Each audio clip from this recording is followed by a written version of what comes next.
యేసుక్రీస్తు నామములో మీ అందరికీ శుభములు తెలియపరుస్తున్నాను. దేవుడు మీకు అద్భుతాలు వెంబడి అద్భుతాలు దేవుడు చేయబోతున్నాడు. మీ దుఃఖ దినాలన్నీ సమాప్తం కాబోతున్నాయి. మీ యొక్క దుఃఖ దినాలు సంతోషముగా మారబోతున్నాయి. యోవాను స్వార్త 16:20, యెషయా గ్రంథం 60:20 మీ జీవితంలో నెరవేర్చబడబోతుంది. కనుక మీరు సిద్ధపడాలని ప్రభు పేరిట మనవి చేస్తున్నాను. ఒక మనిషి యొక్క కన్నీలు, దుఃఖము ఎప్పుడు తొలగించబడతాయి?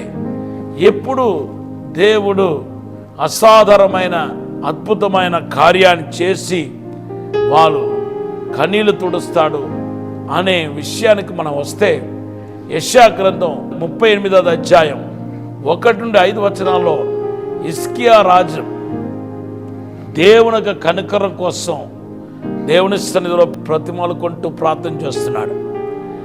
ఆయన యెషయా ప్రవక్త వచ్చి నువ్వు చనిపోతావు, నువ్వు అన్నీ సర్దుకో, నువ్వు చనిపోతున్నావు అనగానే గోడ వైపు తిరిగి కన్నీళ్లతో ప్రార్థన చేసినట్టుగా మన పరిశుద్ధ గ్రంథంలో చూస్తున్నాం.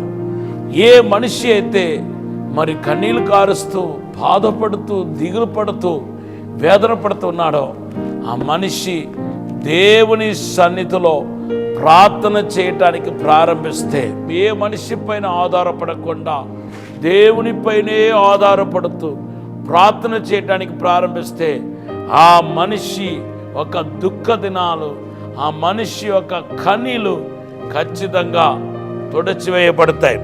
పరిశుద్ధ గ్రంథంలో 1 దినవృత్తాంతం 4వ అధ్యాయంలో యెబెసు అనే వ్యక్తిని మనం చూస్తున్నాం. అతను కూడా దుఃఖముతో ఉన్నాడు. ఆయన దుఃఖముతో ఉన్నాడనే ఆయన తల్లి ఆ పేరు పెట్టినట్టుగా 1 దినవృత్తాంతం 4వ అధ్యాయం 9వ వచనంలో మనం చూస్తున్నాం. అయితే దేవుని బిడ్డలారా, అతను కూడా ఏం చేశాడంటే దేవుని సన్నిధిలో ప్రార్థన చేశాడంట. చూడండి, 1 దినవృత్తాంతం 4:10 రాయబడి ఉంది. ఆయన చేసిన ప్రార్థనను దేవుడు విని ఆ దుఃఖ దినాన్ని నాట్యముగా మార్చినట్టుగా మన పరిశుద్ధ గ్రంథంలో చూస్తున్నాం. ఈరోజు మీ దుఃఖ దినాలు నాట్యముగా మార్చబడుతున్న దినాలు. ఎంతోమంది ఈ వాక్యం ఉంటున్న మీలో చాలా వేదన నుండి, బాధ నుండి వెళుతున్నారు. మీ యొక్క జీవితంలో మీ కన్నీళ్లు దేవుడు చూస్తున్నాడు, మీకు అద్భుతం చేయబోతున్నాడు. రెండవదిగా మనం చూస్తే, దేవుని బిడ్డలారా, ఆగరు గురించి మనం చదువుతున్నాం. ఆగరు ఏం చేసిందంటే దేవుని సన్నిధిలో ఆ పిల్లోని మరణాన్ని చూడలేనంటూ ఆ పిల్లోడిని అంత దూరంలో పడవేసి దేవుని తట్టు చూస్తుంది. అప్పుడు బైబిల్లో రాయబడి ఉంది కదా, ఆదికాండ 21వ అధ్యాయం 17వ వచనం 18వ వచనం, దేవుడు ఆగరు యొక్క కేకలు విన్నాడంట, ఆమె కన్నీళ్లను చూచాడంట. అవును దేవుని బిడ్డలారా, ఈరోజు నీ కన్నీళ్లను చూచే సమయం వచ్చేసింది. ఏ విషయంలో నువ్వు కన్నీళ్లు కారుస్తూ వేదన పడుతూ బాధపడుతున్నావో దేవుడు ఎరుగును. నీకు ఒక అద్భుత కార్యం దేవుడు చేయబోతున్నాడు. నీ కన్నీళ్లను దేవుడు తొడవబోతున్నాడని మాట్లాడుతున్నాడు. మూడవదిగా దేవుని బిడ్డలారా, లాజరు దగ్గరికి వస్తే మరియా మార్త కన్నీళ్లతో యేసుప్రభు దగ్గర మొరపెడుతున్నారు. అయ్యా, నువ్వు గనక ఇక్కడ ఉండి ఉంటే నా సహోదరుడు చనిపోకపోను కదా, నువ్వు మా దగ్గర లేదు కాబట్టి ఈరోజు నా సహోదరుడు చనిపోయాడు చెప్పి ఏడుస్తున్నారంట. యోవాను స్వార్త 11వ అధ్యాయం 33వ వచనం చదవండి. దేవుని బిడ్డలారా, ఆమె కన్నీళ్లను ప్రభు చూచాడు, వేదన విన్నాడు. దేవుడు ఏం చేశాడు తెలుసా? మరి ఆయన సమాధికి వచ్చి ఆ రాయిని దొర్లించమన్నాడు.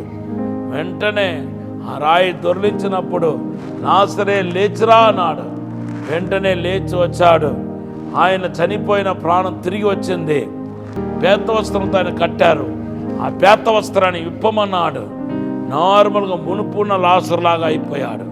దేవుని బిడ్డలారా, ఈరోజు యేసు ఒక ఆజ్ఞ, యేసు ఒక వాగ్దానం యేసు ఒక ప్రవచనం మనకు వచ్చినప్పుడు ఖచ్చితంగా మన దుఃఖ దినాలు నాట్యముగా మార్చబడతాయి. ఈరోజు మీరు దుఃఖపడుతున్నారా, బాధపడుతున్నారా? పాస్టర్ గారు సంవత్సరాలు జరిగినా నా సమస్యలు మాత్రం తొలగట్లేదు, నా పోరాటం మాత్రం తొలగట్లేదు, నేను బాధలతో ఉన్నానంటున్నారా? మీ దుఃఖ దినాలు నాట్యముగా మార్చబడబోతున్నాయి. మీకు దేవుడు ఒక అద్భుతం చేయబోతున్నాడు.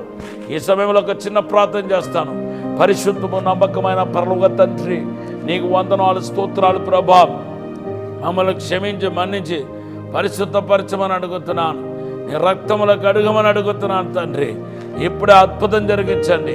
యేసుక్రీస్తు ఒక రక్తాన్ని ప్రోక్షిస్తున్నాను.